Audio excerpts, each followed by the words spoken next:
Alright everybody, thank you very much joining again. आज हमारी 16th episode है macro insights के हवाले से, जो मैंने और वली ने मिलके ये सीरीज़ शुरू की थी और अब तक हमें बहुत अच्छा फीडबैक मिला है, बहुत अच्छा मोमेंटम है। और हम हर दफ़ा कोशिश करते हैं कि कुछ ना कुछ वैल्यू ऐड करें इस सीरीज़ के अंदर, ताकि लोगों को पता चले कि इन्वेस्टिंग के हवाले से मार्केट में क्या हो रहा है और वो किस तरह से अपनी वेल्थ को प्रोटेक्ट कर सकते हैं। ना सिर्फ प्रोटेक्ट कर सकते हैं बल्कि ग्रो कर सकते हैं।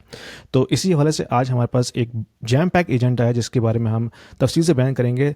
और हमारे साथ हमारे जो रेगुलर गेस्ट हैं, वली, अस्सलाम वालेकुम, कैसे हैं आप? अस्सलाम वालेकुम यासीन, क्या हाल है? वालेकुम सलाम, ठीक ठाक बिल्कुल।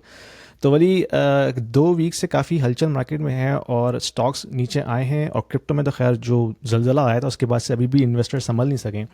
तो उस हवाले से हम थोड़ी सी बात करेंगे कि मार्केट में क्या हो रहा है। लेकिन उसके जाने से पहले, जो तुम्हारे पास एक एजेंडा है जिसमें हमने बात करनी है कि भाई ये जो एआई स्टॉक्स का जो मोमेंटम क्रिएट हुआ है पिछले 1.5-2 साल से, वो उसमें कितनी जान है, और जो लोग इन्वेस्टमेंट करना चाहते हैं तो क्या वो अभी भी करें, क्योंकि स्टॉक्स तो ऑल टाइम हाई हैं और उनकी जो वैल्यूएशन है वो हम अक्सर लोग उसको कंपेयर कर रहे हैं 1999 के बबल के साथ, कि जब .com बबल से पहले जो टेक्नोलॉजी कंपनीज थी जिस तरह से वो अप्रिशिएट कर रही थी और फिर बाद में वो गिरी थी, तो क्या ये वही सीन रिपीट हो रहा है या नहीं हो रहा। तो आज थोड़ा सा इस पर डिटेल बात करेंगे। तो वही थोड़ा sorry for the interruption, guys. Just wanted to let you know that I also offer one on one consulting calls to the individuals who are looking to discuss their financial planning, their investment strategies, their kids' education planning, their immigration moves, as well as the young professionals, because I have been in the tech industry for almost 20 years. So I also offer one on one consulting calls to the young professionals who are looking to have their career development discussion with me, and also personal branding as well. So if you are looking to have some sort of an expert opinion, there is a calendar link in the description below. Book a 30 minutes call with me and I will be more than happy to help you out. बताओ हाँ दोनों यार, की तुम्हारी क्या research है ज़बरदस्त। इसके ऊपर? बिल्कुल बिल्कुल ऐसी है। हम लोग जो बात कर रहे थे इस पॉडकास्ट की रिकॉर्डिंग से पहले भी, कि जो सिनेरियो हुआ है सर्कुलर इकोनॉमी का, और इसका एग्जांपल आप ले लें। मैं पाकिस्तानी जो व्यूअर्स हैं उनको आइडिया होगा अच्छी तरह से, जो स्टॉक्स में इन्वेस्ट करते हैं। जैसे पाकिस्तान के अंदर बहुत सारी कंपनीज होती हैं जिनको पैसे मिलने होते हैं स्टेट ओन्ड कंपनीज की तरफ से, और वो नहीं मिलते हैं फॉर एनी रीज़न। और गवर्नमेंट बस इसको टाले जाती है कि हम यहाँ से कर देंगे, वहाँ से कर देंगे, और उन कंपनीज के रिसीवेबल बढ़ते जाते हैं। बट उनको पैसे मिलने नहीं होते, बाद में भी नहीं मिलने होते। मतलब कभी कोई जाके उसका सोल्यूशन मिल जाए तो मिल जाए, बट उनको मिलने नहीं होते। अब लेट्स से फर्स्ट करें कि हम बहुत छोटे लेवल पे जाते हैं। हम कहते हैं कि के इलेक्ट्रिक सप्लाई करता है इलेक्ट्रिसिटी वाटर पंप्स को, और water pumps basically water board को बिल देने होते हैं केएसी के। तो ऑन पेपर तो आपके पैसे आने हैं, रिसीवेबल्स हैं, लेकिन मुझे नहीं लगता कि वो आगे जाकर आपको मिलेंगे। यही बात कर लें बड़ी कंपनीज के, तो उसके अंदर भी जो आईपीपीज हैं, जिसके अंदर जो पावर प्रोड्यूसर्स हैं, उनको पैसे मिलने होते हैं डिफरेंट स्टेट ओन कंपनीज से, वो नहीं मिल रहे। तो उनकी वैल्यूएशन तो बढ़ रही है, उनके ऑन पेपर उनको रिसीवेबल्स भी हैं, बट वो मिलने नहीं है। इसी तरह से एआई के अंदर भी कुछ इस तरह का एक गड़बड़ चल रही है, और वो लोग उस वजह से लोग उसको बबल का नाम दे रहे हैं। अब वो बबल है कि नहीं है, ये हर बंदा अपने हिसाब से सोच सकता है। बट ये बड़ा एक इंटरेस्टिंग सा इसको क्या कहेंगे, वेन डायग्राम कहेंगे, वेन डायग्राम तो नहीं कहेंगे, इसको चार्ट कहेंगे। किस एक है कि आपके पैसे मनी फ्लो किस तरह से हो रहा है डिफरेंट कंपनीज का। सो बेसिकली इस चार्ट के अंदर नज़र आ रहा है आपको कि बड़ी बड़ी कंपनीज हैं, लेट्स से ओपन एआई है, एनवीडिया इटसेल्फ है, ओरेकल है, एएमडी है, माइक्रोसॉफ्ट है। बड़ी बड़ी कंपनीज हैं जिनके नाम यहाँ पर हैं, और इन कंपनीज ने एक दूसरे को पैसे दिए हुए हैं, इन्वेस्टमेंट की हुई है, या किसी तरह से हेल्प आउट कर रहे हैं एक दूसरे को चलाने के लिए। बट उससे पहले, इस चार्ट को डिस्कस करने से पहले, बड़ा एक इंटरेस्टिंग इंसिडेंट, आई मीन एक पास्ट के अंदर एक सिनेरियो रह चुका है जिस पे Yasin, I would like you to comment on, because उसके बाद हम इस पे आते हैं। वो भी बिल्कुल इसी तरह का सिनेरियो था जो .com बबल के टाइम पर हुआ था, जिसमें कंपनीज लाइक सिस्को, लूसेंट, इन कंपनीज ने अपने वेंडर्स को पैसे दिए थे, फाइनेंसिंग की थी कि वो उनका इक्विपमेंट खुद का खरीदें। अब उसके बारे में थोड़ा सा मुझे बताओ कि कुछ इंसाइट्स हैं, क्योंकि तुम खुद भी इसी तरह की कंपनी में काम करो इस वक्त। मुझे थोड़ा सा केयरफुल रहना पड़ेगा क्योंकि मैं ज़्यादा हाँ डिटेल एग्जैक्टली, इसमें जब भी डिटेल मैंने नहीं नाम भी नहीं सकता। लिया उसका। तो हाँ, बिल्कुल ऐसा ही है कि से पहले जो डॉट कॉम बबल हुआ था, उससे पहले जो कंपनीज जो इसी तरह से अप्रिशिएट कर रही थी, उसकी बहुत ज़्यादा सिमिलरिटीज़ मिलती हैं हमें इस वक्त जो एआई कंपनीज परफॉर्म कर रही हैं उस हवाले से।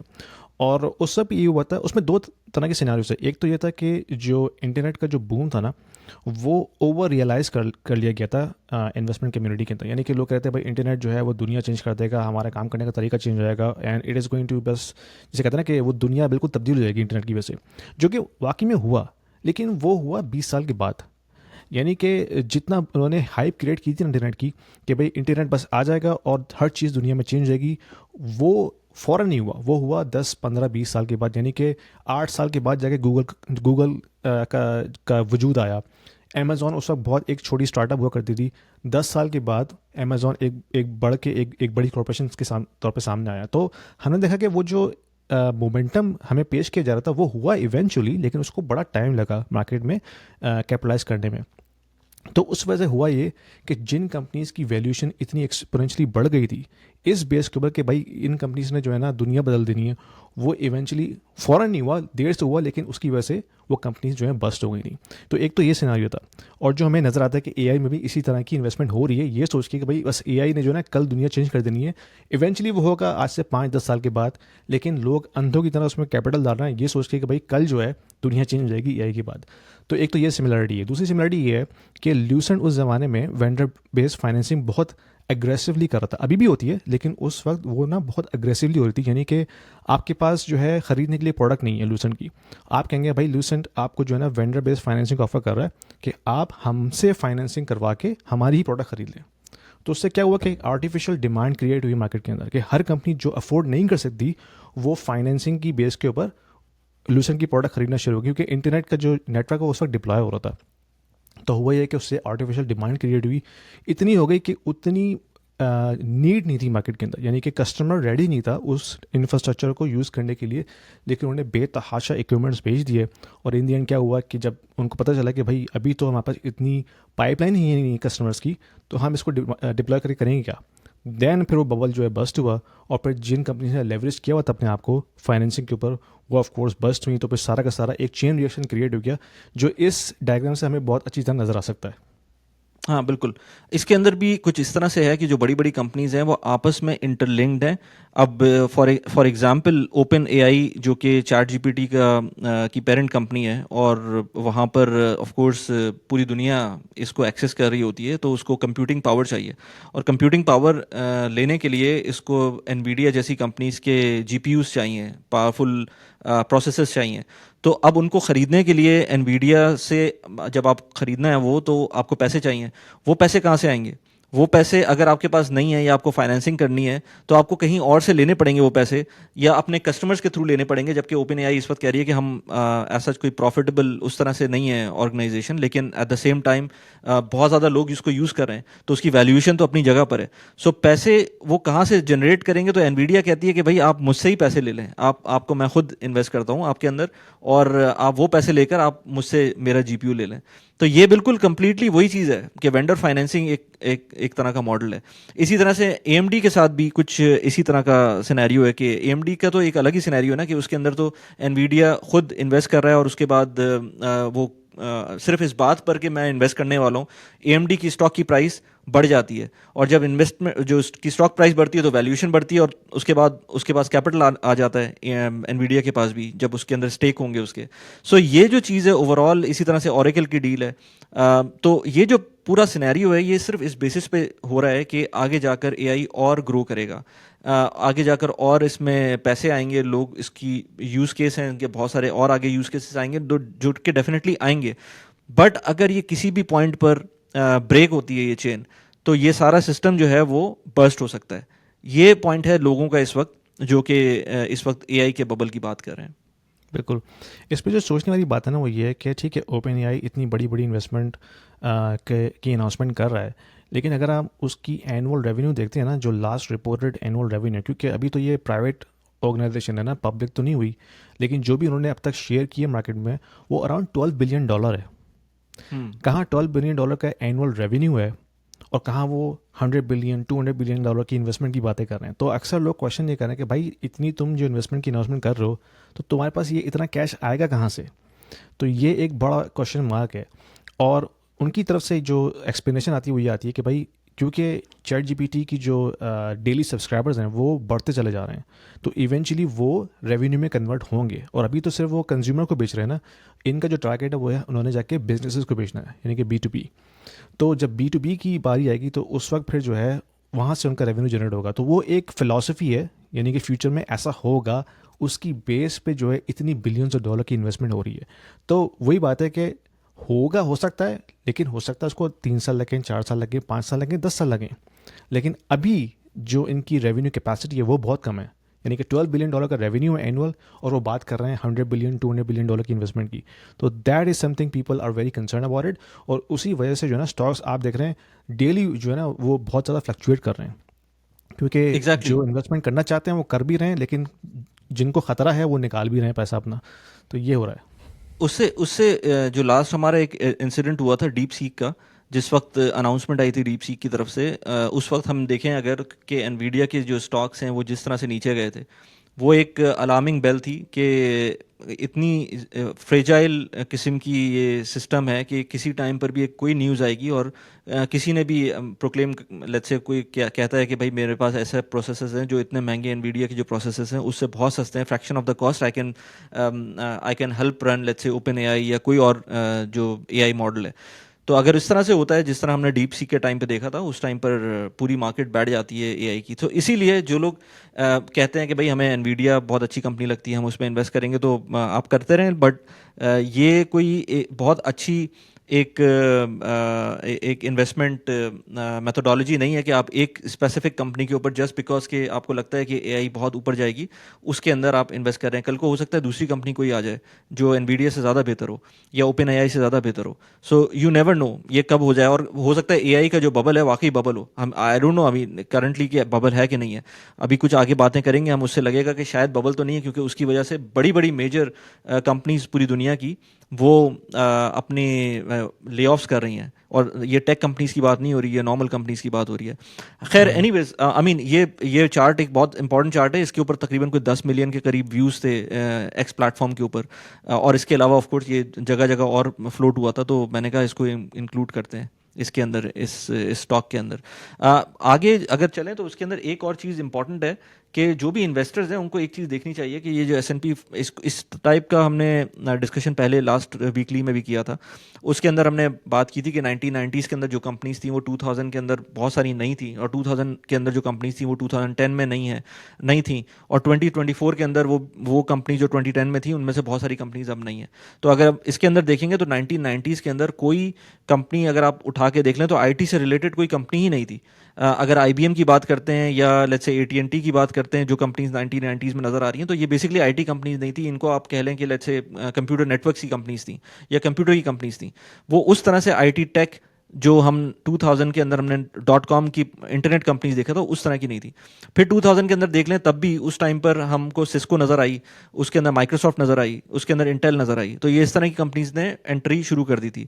बट आज अगर देखते हैं तो उसमें से सिर्फ और सिर्फ मेरे ख्याल से अगर 2000 की कंपनीज को देखेंगे तो आज आपको सिर्फ और सिर्फ माइक्रोसॉफ्ट नज़र आती है। बाकी और कोई कंपनी टॉप 10 कंपनीज के अंदर S&P 500 यानी कि टॉप जो 500 कंपनीज हैं या टॉप 10 कंपनीज जो हैं विद इन S&P 500 वो आपको नज़र नहीं आती। तो ये जो टेक्नोलॉजी का साइकिल है ये चेंज हो रहा होता है।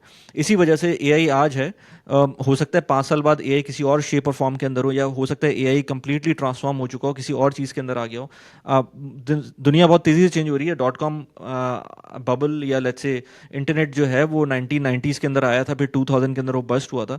इसको 25 साल लगे एक नई टेक्नोलॉजी को या नई डायरेक्शन में जाने के लिए। हो सकता है अगली जो टेक्नोलॉजी आने वाली हो वो 5 साल के अंदर आ जाए या 10 साल के अंदर आ जाए एट मैक्स, और हमको नई चीज़ देखने को मिले, और ये तमाम कंपनीज या कुछ कंपनीज इनमें से वो ट्रांसफॉर्म ना कर सके अपने आप को।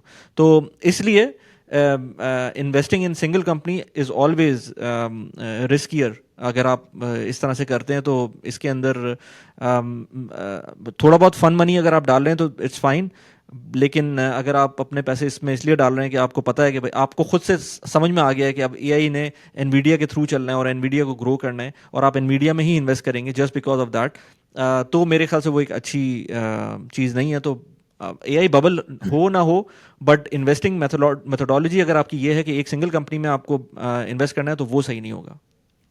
बिल्कुल ऐसा ही है।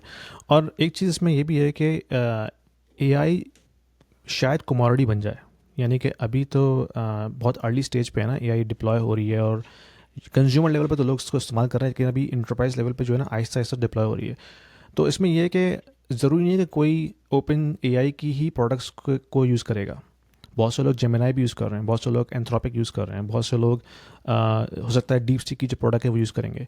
तो यानी कि जो जो मार्केट शेयर होगा ना वो बड़ा तेज़ी से फ्लक्चुएट होगा। हो सकता है ओपन एआई का अभी बहुत ज़्यादा शेयर मार्केट का कंपेयर टू जेमिनाई या चैट जी एंथ्रोपिक या डीप सीक। हो सकता है ओवर टाइम वो फिर और बैलेंस आउट हो जाए। तो ये कहना कि चैट जीपीटी की कंपनी जो ओपन आई है वही विन करेगी, I think that is very early to say. क्योंकि हम देख सकते हैं कि जिस जैसे जैसे कंपनीज अपनी अपनी प्रोडक्ट्स लेकर आएंगी, तो जो मार्केट शेयर है ना वो बहुत तेज़ी से जो है ना फ्लक्चुएट होगा, लेफ्ट टू राइट और राइट टू लेफ्ट। बिल्कुल, बिल्कुल ऐसी है। अच्छा, एक और चीज़ मैं सोच रहा था कि इसके बारे में थोड़ी सी हम वैसे तो ये इन्फॉर्मेशन पब्लिक है, सबको पता ही है, but still I would like कि हम इस पे थोड़ा सा डिस्कशन कर लें, क्योंकि लोगों में थोड़ा सा इसके अंदर अप्रीहेंशन होता है कि स्टॉक मार्केट में जो नए लोग आते हैं उनको लगता है कि ये इस तरह की चीज़ है जिसमें या तो उन्होंने अच्छा टाइम देखा होता है या उन्होंने बुरा टाइम देखा होता है। मैं ऐसे बहुत सारे लोगों को जानता हूँ जो अभी रिसेंटली क्रिप्टो के अंदर हुआ है, लिक्विडेशन हुई है बहुत सारे लोगों की, तो हो सकता है उनमें से अब कोई बंदा किसी भी तरह की इन्वेस्टमेंट के अंदर ना जाए, चाहे वो स्टॉक हो जाए, चाहे फॉरेक्स हो जाए, चाहे वो क्रिप्टो हो जाए। इसी तरह से this is really important to understand कि ये जो इन्वेस्टमेंट्स होती हैं, खासतौर पे जो स्टॉक मार्केट की इन्वेस्टमेंट्स होती हैं, ये आपको बहुत लॉन्ग टर्म के ऊपर करनी पड़ती हैं। ट्रेडिंग हर एक की बस की बात नहीं होती है। ट्रेडिंग अगर आपको करनी है तो जस्ट फॉर फन आप कर सकते हैं, कुछ पैसों से स्टार्ट कर सकते हैं, थोड़ा बहुत उसमें सीख सकते हैं, बट आप ये ना समझें कि आपने एक दफ़ा सीख लिया तो वो हरफे आखिर होगा और उसके बाद आपको कुछ और सीखने को नहीं मिलेगा। आपको इतना सरप्राइज करती हैं ये मार्केट्स कि यू कैन नॉट इमेजिन कि क्या हो सकता है। जैसे अभी क्रिप्टो के जो लोग हैं उनको जो सिर्फ एक छोटा सा डिप आया था, मतलब हमारे लिए तो वो डिप भी नहीं था क्योंकि वो नज़र भी नहीं आया, अगले दिन वो नज़र नहीं आ रहा था वो डिप।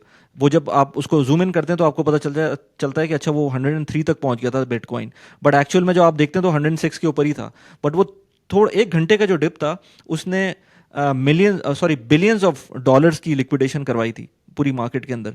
स्टॉक्स के अंदर भी इसी तरह से था, बट क्योंकि वो क्रिप्टो के अंदर लोग लेवरेज्ड होते हैं तो वो उनको ज़्यादा इम्पैक्ट कर रहा होता है। तो ये एक छोटा सा चार्ट था जिसके अंदर नज़र आ रहा है कि over the period of last I think कितना 20 इसके अंदर बहुत पुराना डेटा ये 19 151 ईयर्स। डेढ़ हाँ 151 ईयर्स का एग्जैक्टली।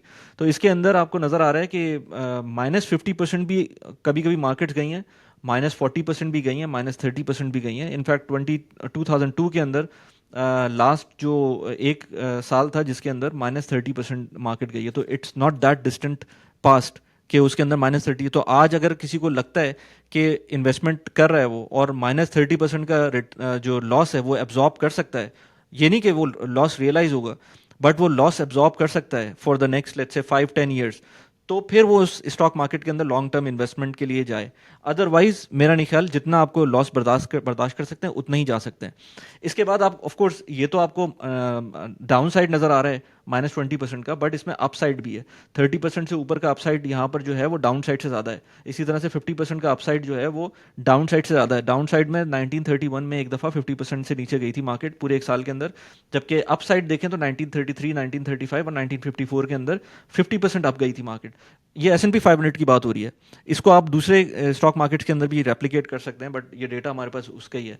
और यहाँ पर आप 2025 की बात करें तो ये 20% अप मार्केट नज़र आ रही है, जो कि फोरकास्टेड है, जो प्रॉब्ली इतनी होगी, जो कि आपको ग्रीन लाइन के अंदर नज़र आ रही है। So it is important to understand कि मार्केट में अप एंड डाउन हर तरह के ईयर्स होते हैं। कभी कभी एक साल पूरा -50% होगा और अगले साल हो सकता है पूरा +50% हो जाए। सो लेकिन अगर आप इंडिविजुअल स्टॉक्स की बात करते हैं तो हो सकता है एक दफ़ा इंडिविजुअल स्टॉक माइनस में चला गया, हो सकता है फिर उसके बाद वो वापस ही ना आए। तो ये इंडिविजुअल स्टॉक्स की बात नहीं हो रही, ये आप ओवरऑल स्टॉक मार्केट की बात कर रहे हैं जिसके अंदर मार्केट ऊपर नीचे हो सकती है। So it is important again to understand जब भी स्टॉक मार्केट में इन्वेस्ट करें तो इस चीज़ को लाजमी अपने दिमाग में रखें। बिल्कुल।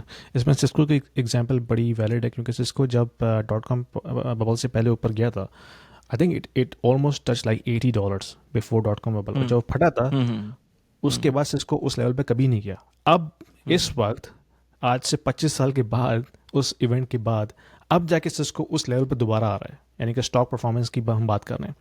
तो ये एक बड़ी वैलिड एग्जांपल है कि एक स्टॉक जो कि डॉट कॉम बबल पे पीक पे था अपने, 25 साल तक वो दोबारा उस पीक वैल्यू पे नहीं गया। Financial education is very important for everybody, especially for the kids who are still at school. Because when they grow up and go into the professional lives, if they don't know how to manage their finances, that is going to be a disaster to begin with. I have just published an ebook for the kids aging between 10 and 16 years to understand how they can manage their finances. So when they grow up, they know exactly how to manage their personal finances, because I have broken it down at a very, very basic level. What is money? How can we save? How can we invest? What is debt? How can we use debt? What is credit card? And how we can set ourselves for the financial future when we go into our professional life. So if you are a parent looking for a very simple to use ebook for your kids, click the link below to order the copy for your kids and let me know what you think about that. Let's get back to the video.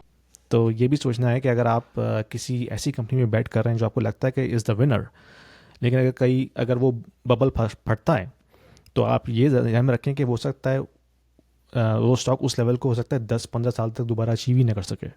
तो that is और ना सिर्फ ये और ना हाँ सिर्फ ये इनफैक्ट जैसे बोइंग की एग्जांपल लेते हैं, बोइंग का एक क्रैश होता, या कोविड के टाइम पर सारी एयरलाइन के स्टॉक नीचे आ गए थे।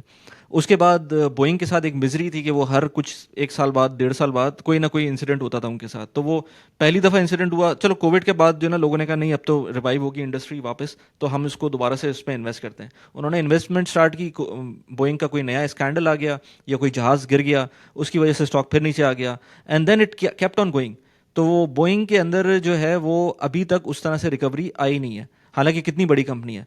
अब मेरे साथ कुछ लोग ऑफिस के अंदर होते हैं तो वो कहते हैं कि छोटी मोटी किसी कंपनी का नाम लूँ ना, तो मैं कहते हैं कि यार इसमें कौन इन्वेस्ट करेगा, हम इन्वेस्ट करेंगे बड़ी कंपनी में। तो उनको लगता है कि बड़ी कंपनी में इन्वेस्ट करेंगे तो वो ज़्यादा सेफ रहेंगे, बट बड़ी कंपनी की कोई गारंटी नहीं होती कि आपके जो स्टॉक मार्केट की जो वैल्यूएशन है, जो स्टॉक की प्राइस है, वो उससे मैच कर रही है कि नहीं कर रही है। आईबीएम की एग्जाम्पल भी है, ब्लैकबेरी की एग्जाम्पल भी है, इंटेल की एग्जाम्पल भी है, बहुत सारी एग्जाम्पल्स हैं इस तरह की जो कि यूएस मार्केट के अंदर है। हाँ। अभी असल में वही हाँ ये पहले होता था, यानी कि अगर आप आज से 10-15-20 साल पहले चले जाएं तो लोग जीडीपी डाटा, कंपनी की अर्निंग को देख के इन्वेस्टमेंट करते थे। ठीक है भाई, उनका प्रॉफिट मार्जिन कितना है, उनका रेवेन्यू कितना है, उनकी ग्रोथ कितनी है, वो देख के इन्वेस्टमेंट होती है। अब इस वक्त जो है ना, वो तो सिंपल जो सेंटिमेंट है ना उसके ऊपर इन्वेस्टमेंट होती है और कैपिटल फ्लो के ऊपर। ये कैपिटल कहाँ जा रहा है मार्केट में? अगर कैपिटल सारा का सारा जो है वो एआई की तरफ जा रहा है, क्योंकि एआई का नैरेटिव इतना सेक्सी है, तो हर कोई फिर उसी लाइन में खड़ा हो गया। वो नहीं देख रहा कि भाई उसका रेवेन्यू कितना है, उसका प्रॉफिट ग्रोथ कितनी है, क्या ये ओवर वैल्यू है नहीं है। लोग इस वक्त इसको बिल्कुल जो है ना साइड में रख दे रहे हैं और वो नैरेटिव के ऊपर इन्वेस्टमेंट कर रहे हैं।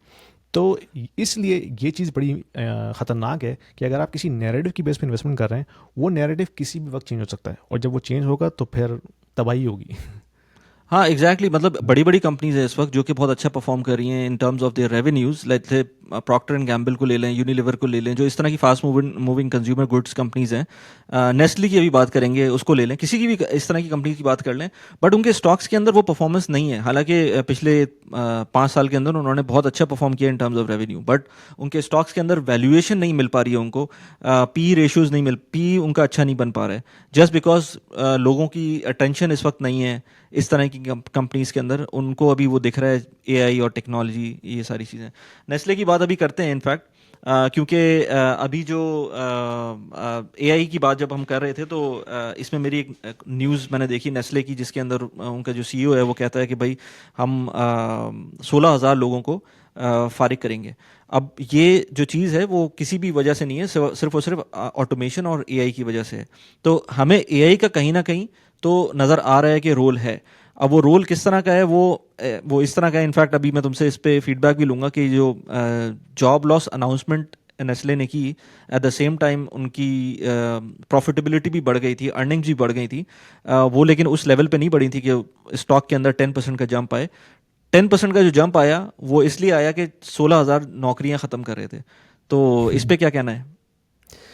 और ये बड़ी मज़े का ख़ैज़ बात है, क्योंकि अगर आप इसको प्योर इकोनॉमिक लेंस से देखते हैं तो ये तो एक बड़ी बेरिश सी न्यूज़ है ना, कि भाई अगर 6% वर्कफोर्स रिडक्शन हुई है, दैट मीन्स वो 6% जो है लोग हैं अब वो अनएम्प्लॉयड हो गए हैं। दैट मीन्स उनकी जो परचेजिंग पावर है वो कम हो गई है, अब वो उस तरह से स्पेंडिंग नहीं करेंगे इकॉनमी के अंदर। तो ये तो एक नेगेटिव न्यूज़ है, इकॉनमी के लिए बेरिश न्यूज़ है। लेकिन फिर स्टॉक क्यों ऊपर गया? तो यही चीज़ जो मैं अभी थोड़ी देर पहले बात कर रहा था कि जो इन्वेस्टमेंट होती है ना इस वक्त जो स्टॉक मार्केट में, वो प्योर नैरेटिव बेस होती है। नैरेटिव ये है कि भाई ऑपेक्स रिड्यूस हुआ है, इसका मतलब उनकी जो प्रॉफिट मार्जिन है वो इम्प्रूव हो जाएगा, और उसके बाद कंपनी ने आगे फ्यूचर में परफॉर्म करना है फ्रॉम नंबर्स पर्सपेक्टिव। ये सोच के जो है ना कैपिटल अब इसमें मूव हुआ, और स्टॉक ने जो है एकदम से आपको 11% जंप दिखाई। तो यही चीज़ है कि मार्केट जो है ना अब प्योरली नैरेटिव के बेस के ऊपर मूव कर रही है। वो ये नहीं देख रहा है कि भाई इकॉनमी की क्या हालत है, जीडीपी की क्या हालत है, अनएम्प्लॉयमेंट कितनी बढ़ रही है। इवेंचुअली तो लोगों ने पैसा कमाना है तो पैसा लगाना है ना, तो वो उसको नहीं देख रहे। वो ये देख रहे हैं कि नैरेटिव क्या है और कैपिटल दुनिया भर का कहाँ जा रहा है, इस बेस पे इन्वेस्टमेंट करो। और स्टॉक मार्केट इस वक्त बिल्कुल उसी चीज़ को रिफ्लेक्ट कर रही है। अच्छा, इसमें एक और इम्पॉर्टेंट चीज़ ये है कि जो बेसिकली जो नेस्ले के सीईओ ने कहा है, वो ये नहीं बोला कि हमें प्रॉफिटेबिलिटी चाहिए जिसकी वजह से हमें अपनी वर्कफोर्स कम करनी है, या हमें बहुत ज़्यादा कोई ऐसे लोग हैं जो जो इनकॉम्पिटेंट हैं जिनको हम फारिग कर रहे हैं।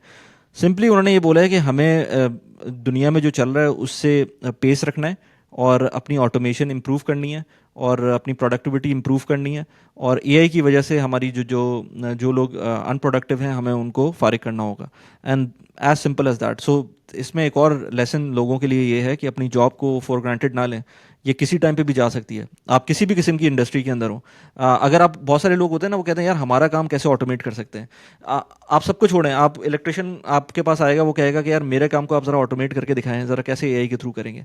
पॉइंट ये है कि वो बंदा अभी से ये सोच रहा है कि यार मेरा काम ऑटोमेट हो ही नहीं सकता, सो मुझे करने की कोई ज़रूरत ही नहीं है। बट ही इज़ थिंकिंग, अभी शायद सही भी हो, लेकिन आज से 3 साल बाद क्या कर रहा होगा। हो सकता है 3 साल बाद कोई ऐसा सिनेरियो बन जाए कि इस तरह की ट्रेड जॉब्स के अंदर भी बहुत ज़्यादा कोई ऑटोमेशन का सिनेरियो बन जाए, और हो सकता है। सो इसलिए अपने आप को ये समझना कि मैं वल्नरेबल नहीं हूँ, ये बहुत बड़ी मिस्टेक है। सो इसके ऊपर लाजमी हर एक को काम करना चाहिए। और ये मैंने बहुत सारी बड़ी बड़ी कंपनीज देखी हैं, और कंपनीज नहीं सोचती ज़्यादा आपको फारिग करने के टाइम पर कि आपकी फैमिली बैकग्राउंड क्या है, आपने क्या कुछ नहीं किया उस कंपनी के बारे में, कुछ उस कंपनी के लिए। ये कोई नहीं सोचता उस टाइम पर। जब फरागत का टाइम आता है तो एक्सेल के ऊपर आप सिर्फ एक नंबर होते हैं, नाम होते हैं, and you are just deleted. बिल्कुल। अच्छा, इसमें एक तो थोड़ी सी चीज़ मैं ऐड करूँगा। ये चीज़ कैपिटलिज्म है, यानी कि कैपिटलिज्म का जो मेन कॉन्सेप्ट है ना, वो है प्योर नंबर्स। वो ह्यूमन इमोशंस के ऊपर बिल्कुल नहीं जाते। अगर हम पाकिस्तान की बात करें, क्योंकि मैंने भी पाकिस्तान में कुछ ऐसे काम किए, वहाँ पे इतनी हार्श किस्म के डिसीजन नहीं लिए जाते। वो कोशिश करते हैं कि अपने एम्प्लॉयज़ को रिटेन करें as long as they can. हो सकता है वो सैलरीज आपकी रिड्यूस कर दें, बोनस ख़त्म कर दें, लेकिन जो ले ऑफ का डिसीजन है वो बिल्कुल लास्ट डिसीजन होगा उनके लिए। लेकिन वेस्टर्न इकॉनमी में ये होता है कि प्योर कैपिटलिज्म है कि भाई अगर नंबर्स अच्छे नहीं है, they don't care about human emotions, और भाई एम्प्लॉयज़ क्या सोचेंगे या हमारी जो HR क्या सोचेगी, they don't think about that at all. वो फिर डिसीजन लेते हैं प्योर नंबर्स की बेस पे और आपको फारिग कर देते हैं। तो ये थोड़ा सा एक डिफरेंस है कैपिटलिस्ट सोसाइटी का और जो पाकिस्तान में नॉर्मली स्टेट बेस्ड कंपनी होती है, यानी कि इंडिपेंडेंटली ओन होती है। तो उनकी जो जो जो सोचने का तरीका होता है वो थोड़ा सा डिफरेंट होता है। वो चाहते हैं कि यार हमारा जो ह्यूमन इमोशंस हैं वो भी साथ में रहें, और वो चाहते हैं कि हमारे जो एम्प्लॉय है वो कंपनी में काम करते रहे जब तक वो कर सकते हैं।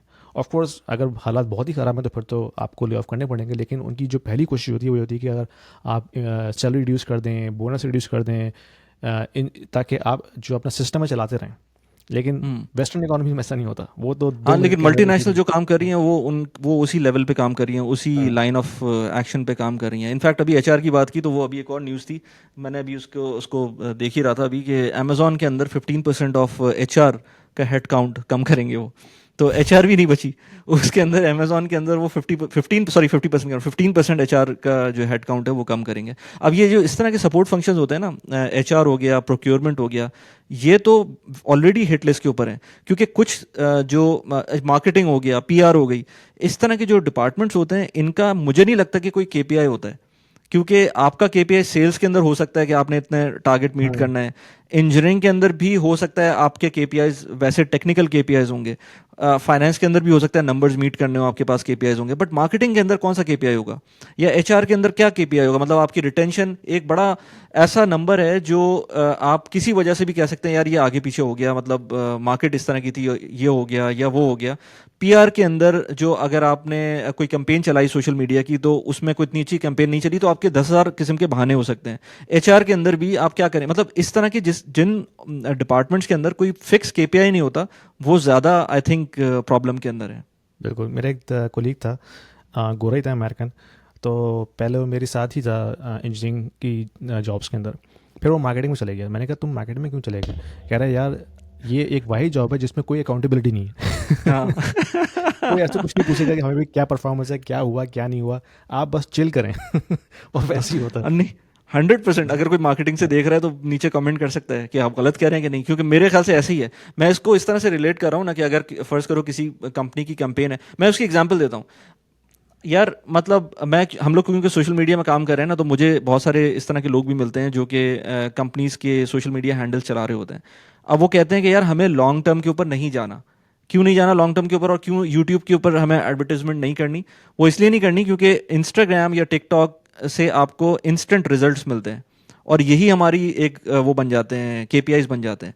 अगर हम आपके साथ लेट से लॉन्ग, क्योंकि यूट्यूब पे मेरे व्यूज़ कम आते हैं बट उससे कन्वर्जन अच्छी होती है, बट कन्वर्जन को कौन देखता है? मतलब हो सकता है मेरी कुछ ऐसी वीडियोस हों जो कि अगले 6 महीने में परफॉर्म करना शुरू करें, और उस टाइम पर उस ब्रांड को विजिबिलिटी उस तरह से मिले, बट 6 महीने का टाइम किसने देखा है? तो मार्केटिंग चाहती है कि बस इंस्टेंट रिजल्ट है वो, कि इंस्टाग्राम जो कि इंस्टाग्राम से आते हैं। तो वो ये कहते हैं कि हमें जो है ना इंस्टाग्राम के इन्फ्लुएंस, इसीलिए जो इंस्टाग्राम के इन्फ्लुएंसर्स हैं वो ब्रांड डील्स बहुत अच्छी करते हैं, क्योंकि जो वो सामने वाले मार्केटिंग के लोग हैं उनको इंस्टेंट रिजल्ट चाहिए, और इंस्टेंट रिजल्ट्स आपको कुछ स्पेसिफिक सोशल मीडिया प्लेटफॉर्म से मिलते हैं, ना कि आपको यूट्यूब से मिलेंगे। यूट्यूब से उस तरह के रिजल्ट्स आपको नहीं मिलते अनलेस एंड अनटिल आप किसी ऐसे इन्फ्लुएंसर के पास जाएं जिसके ऑलरेडी बहुत ज़्यादा व्यूज़ आते हैं।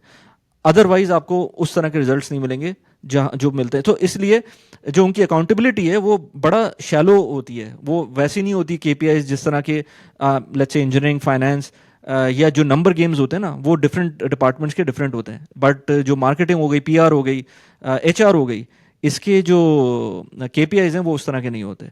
सो या सो बिल्कुल सही बात बिल्कुल है यार, ऐसे ही सही है। बात है। लोग जो है ना इस वजह से मूव कर रहे होते हैं।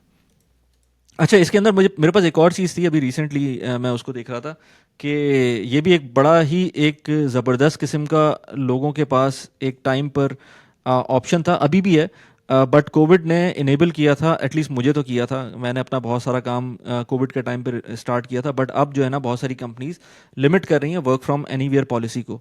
जो गूगल की अभी मैं देख रहा था, उन्होंने पॉलिसी चेंज की है, तो उसके अंदर उन्होंने कहा वो वर्क फ्रॉम एनीवेयर जो था उसकी काफ़ी ज़्यादा उसके अंदर रिस्ट्रिक्शंस आई हैं। और उसमें एक रिस्ट्रिक्शन ये है कि पहले उनका था कि 1 महीने तक आप वर्क फ्रॉम एनीवेयर कर सकते हैं, बट अब ये है कि अगर आप हफ्ते में एक दफ़ा भी वर्क फ्रॉम एनीवेयर करते हैं तो पूरा हफ्ता काउंट हो जाएगा उसके अंदर, और फर्दर कुछ और भी चीज़ें हैं। तो बेसिकली अब कंपनी चाह रही है कि आप ऑफिस से काम करें रादर देन जस्ट, या फिर हाइब्रिड काम करें, जो हाइब्रिड का मॉडल बहुत सारी कंपनीज के अंदर है। तो कोविड के बाद से मैं जिस कंपनी में काम करता हूँ उसके अंदर हम सोच भी नहीं सकते थे कि हम कंट्री से आउट ऑफ कंट्री काम कर सकते हैं, इतने अपने डेटा को यूज़ कर सकते हैं। बट अब जो है वो कंपनी अलाउ करती है कि आप इवन आउट ऑफ कंट्री भी काम कर सकते हैं। वर्क फ्रॉम होम तो एक अलग चीज़ है, बट अब दोबारा से बहुत सारी कंपनीज जो हैं वो, बल्कि इस चीज़ को जो कुछ कंपनीज होती हैं और वो वर्क फ्रॉम होम अलाउ कर रही होती हैं, वो अपनी यूएसपी में लेके आती हैं, और वो अपने जो आपके न्यू हायर्स हैं उनको वो लूर करती हैं कि भाई ये हमारे पास ऑप्शन है। मतलब सामने वाली जो कॉम्पिटिटर है वो पैसे आपको अच्छे दे रहा है, बट हमारे पास ये ऑप्शन है, और ये वाकई बहुत ज़बरदस्त ऑप्शन है। अगर आप आजकल की ट्रैफिक देखें दुबई की, उसके अंदर अगर आपको दिन का लेट्स से 2 घंटे बच रहे हैं ट्रैफिक के अंदर, लेट्स से 5 दिन के अंदर से 2 दिन आपको वो टाइम बच रहा है, इट्स नथिंग लाइक इट। मतलब मेरे ख्याल से कुछ पैसों से कंपेयर करें तो कुछ परसेंटेज बन सकती है जो आपके टाइम बच रहा है, जो हेसल बच रहा है। But now companies are insisting कि आपको वापस आना है, जिसमें गूगल ही नहीं है और माइक्रोसॉफ्ट भी है, और भी जो बड़ी बड़ी कंपनीज हैं, छोटी मोटी कंपनीज की तो बात ही नहीं कर रहे, बड़ी कंपनीज के अंदर इस तरह से हो रहा है। हाँ, इसमें असल में गवर्नमेंट का प्रेशर है काफ़ी ज़्यादा। और इसकी मैं एग्जांपल ऐसे दे सकता हूँ कि जो टोरंटो में भी जब ये कोविड के बाद से वर्क फ्रॉम होम बड़ा कॉमन हो गया था, तो जो टोरंटो डाउनटाउन के आसपास के बिजनेसेस थे ना, जिसमें रेस्टोरेंट थे, सैंडविच शॉप्स थी, या हेयर सैलून की शॉप है, जो चलती ही ट्रैफिक के ऊपर थी, यानी कि जितना ट्रैफिक डाउनटाउन में आएगा वो उसकी बेस पे वो बिज़नेस सर्वाइव करते थे। वो बिजनेसेस बिल्कुल बस्ट हो गए थे कोविड के दौरान, और वो दोबारा वापस नहीं आए। तो इसका इम्पैक्ट सिर्फ बिजनेस पे नहीं पड़ा, जो रियल स्टेट थी वहाँ पे कमर्शियल, वो जो है डिक्लाइन होना शुरू हुई। ऐसी बात है, लोगों के 10-10 साल के कॉन्ट्रैक्ट हैं, तो जब वो बिजनेस नहीं हो रहा तो वो उनको रेंट भी नहीं दे सकते। तो रियल स्टेट का जो है ना, कमर्शियल रियल स्टेट में एक बहुत बड़ा एक जिसे कहते हैं ना कि जलजला सा आ गया था। तो ऑफ कोर्स फिर उसका इम्पैक्ट गवर्नमेंट में पड़ा, क्योंकि अगर बिजनेस नहीं होगा तो टैक्सेस नहीं मिलेंगे, तो गवर्नमेंट किस तरह से सर्वाइव करेगी। तो फिर गवर्नमेंट ने ना प्रेशर डालना शुरू किया कंपनीज़ के ऊपर कि भाई कुछ ना कुछ करो, हमें ट्रैफिक चाहिए डाउनटाउन के अंदर। तो फिर कंपनीज ने थोड़ा सी पॉलिसी चेंज की, अच्छा भाई ठीक है हम हाइब्रिड करते हैं, 2 दिन यहाँ 3 दिन यहाँ, इस तरह करके। लेकिन इसके अलावा एक और एलिमेंट ये कि ये डिपेंड करता है आपकी जॉब टाइप क्या है। अगर जॉब नेचर ऐसी है कि आपने इंटरनली लोगों के साथ मिल के काम करना है, कोलैबोरेट करना है, जैसे आपकी अगर प्रोजेक्ट बेस्ड जॉब है जिसमें आपको 10 लोगों से बात करनी है अपनी टीम के अंदर डेली बेसिस, तो फिर मेक सेंस करता है कि आप एक ही रूम के अंदर बैठ के काम करें। ठीक है, आप रिमोटली कर सकते हैं, लेकिन वो बात नहीं आती जो आप सामने बैठ के किसी बंदे से बैठ के बात कर सकते हैं। तो अगेन, अगर जॉब नेचर ऐसी है तो फिर आपको मेक सेंस करता है कि आप साथ में बैठ के काम करें।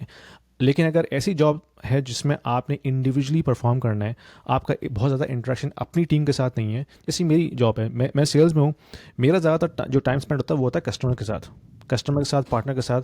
तो उसके लिए मुझे ऑफिस जाने की ज़रूरत ही नहीं, क्योंकि मेरे कस्टमर्स तो अपने ऑफिस में बैठे हुए हैं, और बाज़ औक़ात वो खुद अपने ऑफिस में भी नहीं होते, वो अपने घर में होते हैं। तो फिर मेरे लिए मेक सेंस नहीं करता कि मैं ऑफिस में जाके बैठ के वही काम करूँ जो मैं रिमोटली अपनी जो वीडियो कॉन्फ्रेंसिंग का टूल है उस पर बैठ के कर सकता हूँ।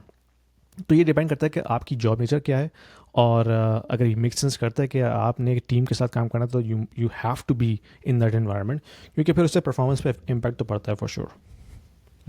एग्जैक्टली ऐसी है। बट उसमें भी अगेन मैं एक जगह कहीं पढ़ रहा था कि उसमें भी जो एचआर के फंक्शंस हैं उसमें क्योंकि उनके सेट केपीआईज नहीं होते ना, तो उनके मैनेजर को भी नहीं पता होता कि ये एग्जैक्टली काम किस तरह से हो रहा है। तो अगर आप इंटरेक्शन कर रहे होते हैं तो आप उसमें से काम ले भी सकते हैं और देख भी सकते हैं कि काम एक्चुअल में सही हो भी रहा है कि नहीं हो रहा है। या आई मीन, बट अगेन जो लोग वर्क फ्रॉम होम कर रहे हैं, I would highly recommend them to start doing something जिससे उनका जो टाइम बच रहा है वो सही जगह यूटिलाइज हो, rather than just wasting them. Because imagine करें आप हर रोज़ कोविड के टाइम से लेकर अब तक इमेजिन करें कि आपने जब वर्क फ्रॉम होम अगर आपका स्टार्ट हुआ था, आप शुरू में 5 दिन वर्क फ्रॉम होम था, आज लेट्स से 2 दिन वर्क फ्रॉम होम है या 3 दिन वर्क फ्रॉम होम है, तो उसमें कितना टाइम आपका बचा है जस्ट बाय ट्रैवलिंग। पैसों की तो बात ही नहीं कर रहे ना कि कंपाउंडिंग कैसे होती है क्या नहीं होता, अभी तो सिर्फ बात करें टाइम कितना बचा है। वो जो टाइम बचा है किसी ने सही से यूटिलाइज किया है कि नहीं किया है। तो मेरे लिए तो लाइफ चेंजिंग इवेंट था जब मैंने यूट्यूब स्टार्ट किया। सो वो मुझे अब समझ में आ गया कि उस टाइम को मैंने सही जगह यूटिलाइज किया कि नहीं किया। अभी भी मुझे लगता है मैं बहुत जगह टाइम ज़ाया कर रहा होता हूँ, बट स्टिल एक चीज़ मैंने स्टार्ट की थी उस टाइम पर, वो भी लेट स्टार्ट की थी बट कर दी थी। इसी तरह से बहुत सारे लोगों के लिए लाइफ चेंजिंग ये टाइम था जो कोविड का था। उसके बाद उन्होंने भी कोई नई चीज़ें स्टार्ट की हैं, बहुत सारे लोगों ने अपनी जॉब चेंज की है, जॉब ख़त्म हुई है उनकी, जॉब नई चीज़ स्टार्ट की है। बहुत सारे लोगों ने पैशन प्रोजेक्ट्स किए हैं उसके अंदर। सो ये जो टाइम था it really helped a lot of people. अभी भी अगर आपके पास ये ऑप्शन मौजूद है तो आई एम श्योर कि अगर आप इसको ज़रा उसको मेजर करेंगे ना कि क्या आपको टाइम का फ़ायदा हुआ है उसके अंदर, तो इट्स फिनोमिनल कि क्या चीज़ें हो सकती हैं उसके अंदर, और अभी भी आपने नहीं किया तो उसको आई एम श्योर कि करना चाहिए। बिल्कुल, यानी कि अगर किसी के पास भी एक्स्ट्रा टाइम बच रहा है ना अपने 9 to 5 के बाद, I think they are lucky, क्योंकि बहुत से ऐसे लोग हैं उनके पास ये टाइम नहीं होता। कुछ भी हो सकता है, लॉन्ग आवर्स हैं जॉब के, या कम्यूट करना पड़ रहा है, या फैमिली की कमिटमेंट्स हैं। तो अगर आपके पास थोड़ा सा भी एक्स्ट्रा टाइम है, then you should definitely take advantage of it. बिल्कुल। अच्छा, ये हमारा ये जो सीरीज़ है इसके अंदर हम डिफरेंट बातें कर रहे होते हैं। इसमें मैक्रो इकोनॉमी की बात होती है, स्टॉक्स की तो बात होती है, जैसे आज हमने एआई की बात की, इस तरह की चीज़ें की। इसमें इन्वेस्टमेंट्स की बात भी कर रहे होते हैं। इन जनरल हम वर्क प्लेसेस की बात भी कर सकते हैं, लेट्स से जो आज हम बात करें वर्क फ्रॉम होम की, और इससे रिलेटेड और टॉपिक्स भी होते हैं उनकी बात करते हैं। तो एक बड़ा एक ऑफ द ये जो जितनी भी हमने बात की इससे ऑफ द टॉपिक एक था बट रिलेटेड टू इन्वेस्टमेंट्स। ये मैंने एक चार्ट एक इसको कहेंगे चार्ट तो नहीं बोलेंगे, इसको हम बोलेंगे कि कोई एक इन्फोग्राफिक टाइप की मेरे पास एक पिक्चर आई थी। सो बेसिकली जो आपका जो घर है, जो लोग समझते हैं कि ये एसेट है, एसेट अपनी जगह पर है, क्योंकि एसेट की अगेन वही डेफिनेशन होती है कि वो आपको पैसे प्रोवाइड कर रहा होता है, जो चीज़ें आपकी कैश इंजेक्शन आपको मिल रही होती है जिससे वो एसेट है आपका। तो घर एक एसेट तो होता है, but at the same time अच्छी इन्वेस्टमेंट है कि नहीं है वो आपको खुद सोचना चाहिए। मेरे ख्याल से घर जो है वो अच्छी इन्वेस्टमेंट उस वक्त होता है जब आपने लोकेशन अच्छी चूज़ की हो और eventually in the long run उसके अंदर आपको उसकी अप्रिसिएशन मिलती हो। बट अप्रिसिएशन आपको घर की नहीं मिलती है, अप्रिसिएशन आपको लैंड की मिलती है। और इसमें आई एम श्योर तुम्हारे पास भी स्टोरीज होंगी, बट फ्रॉम माई साइड ये एक पिक्चर थी जिसके अंदर आपको नज़र आ रहा है कि हर चीज़ जो घर में लगी हुई है उसके लाइफ स्पैन होता है। उसका लाइफ स्पैन 5 साल का हो सकता है, 10 साल का हो सकता है, 20 साल का हो सकता है। इन एनी केस आपको 20-30 साल के अंदर एक घर हो सकता है चेंज करना हो, उसके अंदर रेनोवेशन चाहिए हो। अब यहाँ पर एक ऐप है स्टेक की, जो कि हम लोग अक्सर इन्वेस्टमेंट्स के लिए यूज़ करते हैं। अभी मैं उसमें देख रहा था, एक फिक्स एंड फ्लिप की प्रॉपर्टी आई थी, 15 मिलियन दिरहम्स की उसके की वैल्यू थी विला की। मैं उसको देख रहा था 2010 के अंदर जब वो ओपी हुआ था उसका, जब उसकी जब वो आई थी मार्केट के अंदर एज ऑफ प्लान प्रॉपर्टी, उस टाइम पे 2 या 2.5 मिलियन की प्रॉपर्टी थी और आज वो 15 मिलियन की प्रॉपर्टी है। But at the same time वो जो 15 मिलियन की प्रॉपर्टी हो गई है, उस 15 मिलियन की प्रॉपर्टी के ऊपर आपको जो रेनोवेशन कॉस्ट आ रही है, मतलब उसको वो अच्छी तरह से रेनोवेट करे तो वो तकरीबन कोई 4.5 मिलियन दिरहम्स की रेनोवेशन कॉस्ट आ रही है, यानी कि 25% करंट प्राइस की जो रेनोवेशन कॉस्ट है। तो बहुत बड़ी अमाउंट है 25% एक विला की। तो इस केस के अंदर ऑफ कोर्स जब भी आप किसी हाउस में इन्वेस्ट करते हैं, और इसी वजह से इट रियली बॉइल्स डाउन कि आप कहाँ पर इन्वेस्ट कर रहे हैं। आप विला में इन्वेस्ट कर रहे हैं, आप कॉन्डो में इन्वेस्ट कर रहे हैं, यानी कि लेट्स से आप इसके अंदर फ्लैट्स में इन्वेस्ट कर रहे हैं। अगर फ्लैट्स में इन्वेस्ट करते हैं तो लॉन्ग टर्म के अंदर आपको रेंटल रिटर्न तो मिल रहा होता है, बट बिल्डिंग क्रम्बल हो रही होती है, बिल्डिंग की लाइफ कम होती जाती है, उसके अंदर जो चीज़ें लगी हुई हैं वो एज कर रही होती हैं।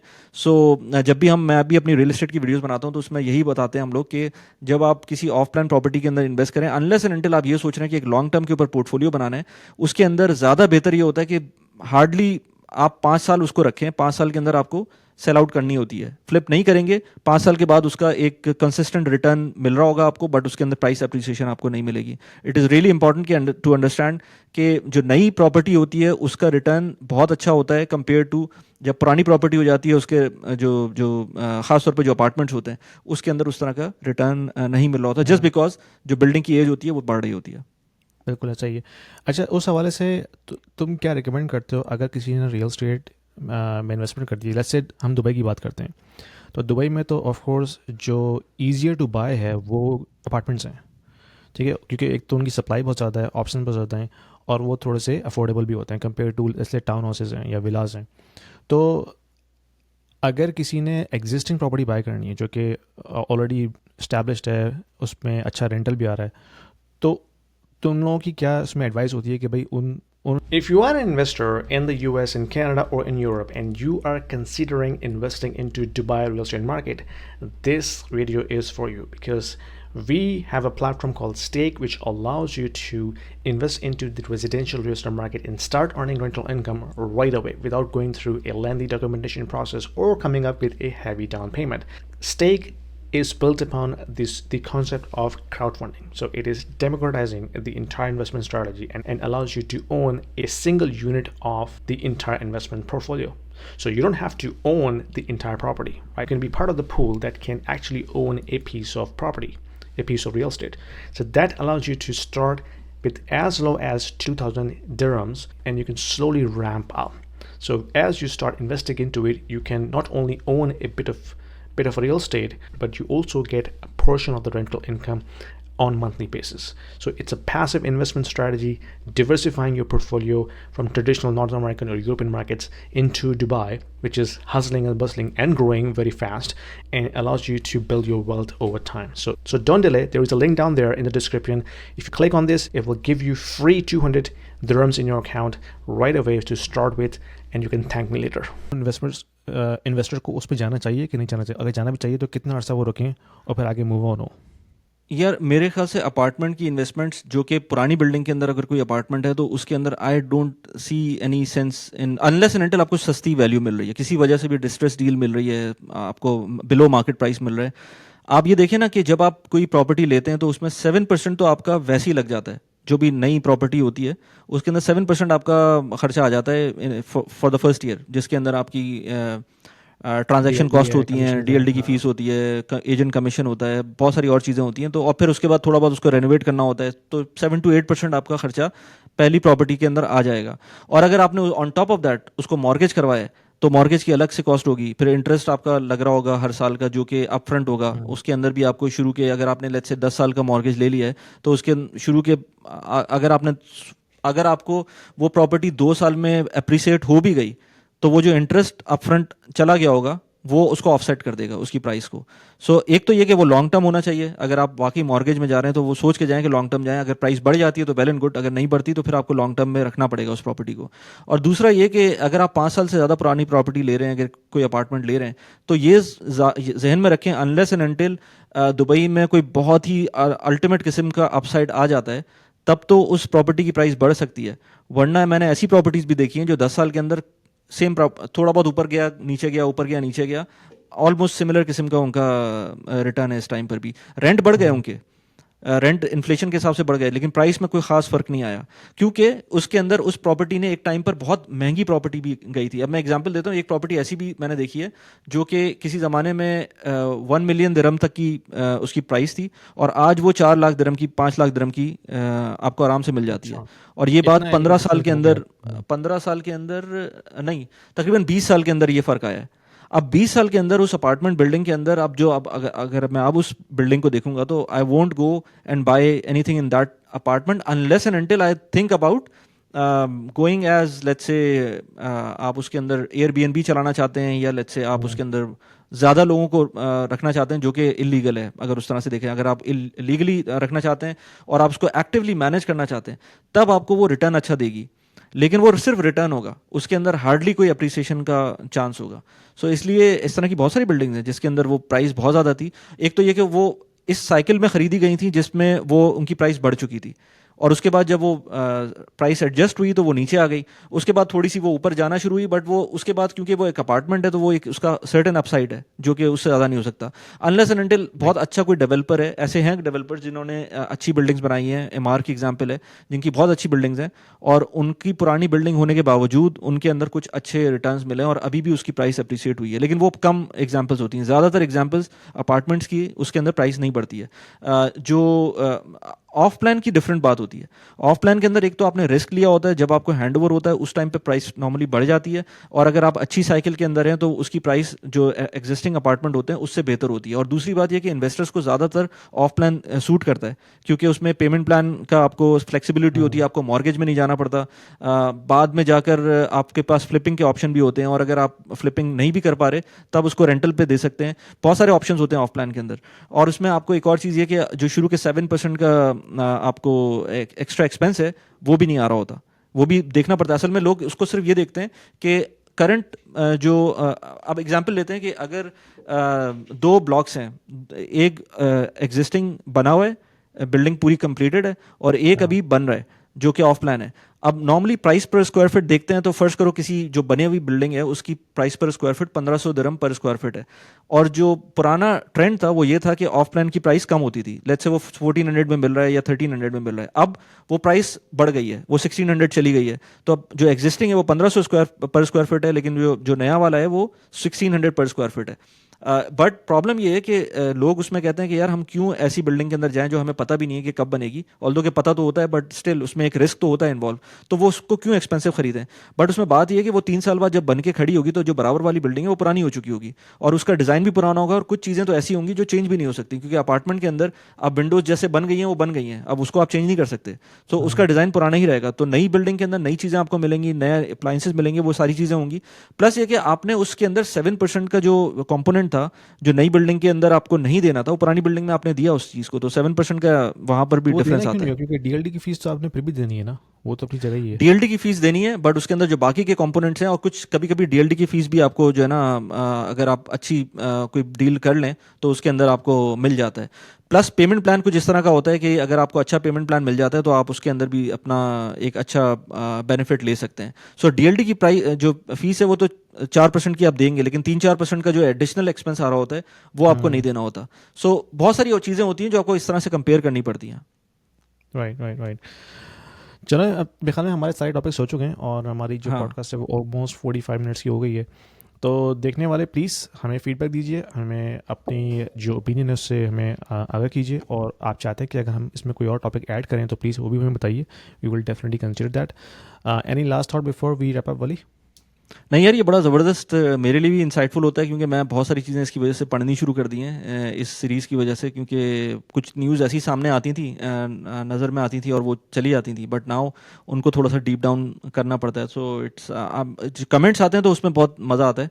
पिछली वीडियोस के अंदर भी कमेंट्स आए हुए थे, तो वो अच्छा होता है उसको रीड करना, और उसकी बेसिस के ऊपर हम उसको इम्प्रूव कर सकते हैं। हाँ, कमेंट ज़रूर अच्छा, हम करें। कमेंट्स हम रिव्यू करना हमने छोड़ दिया, तो नेक्स्ट एपिसोड में हम शुरू में नेक्स्ट, कमेंट हाँ, रिव्यू करेंगे, ताकि थोड़ा सा उसको हम जवाब भी दे दें। बिल्कुल बिल्कुल सही है। ठीक है, so thank you very okay, much Wali, ठीक है, nice meeting thank you, you. और इंशाल्लाह हम नेक्स्ट वीक दोबारा मिलते हैं।